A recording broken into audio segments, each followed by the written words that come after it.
Национальный лидер туркменского народа Гурбангулы Бердмухамедов посетил санаторий Арчман и ознакомился с проектами планируемых к строительству и реконструкции на его территории зданий, возможностями улучшения деятельности здравницы. Герою Аркадагу были представлены соответствующие проекты, а также чертежи места расположения объектов и отчет о планах работ. Как отмечалось, была проведена организационная работа по строительству нового лечебного корпуса на территории курорта. Таким образом, на научной основе изучены запасы источника целебной воды, даны рекомендации по ее рациональному использованию.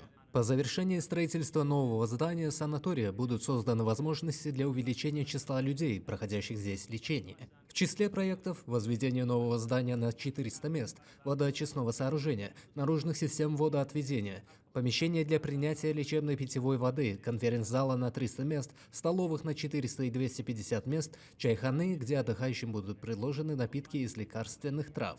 Председатель Халк-Маслахаты ознакомился с представленными проектами и чертежами, сделал ряд замечаний и внес соответствующие коррективы. Герой Аркадаг, много лет руководивший системой здравоохранения страны, рассказал о влиянии на организм человека местной минеральной воды, обладающей высокими лечебными свойствами. Говоря о природных особенностях и уникальности климата этого уголка, герой Аркадаг отметил их большой целебный эффект, дав ряд поручений соответствующим руководителям по использованию в полном объеме возможностей санатория.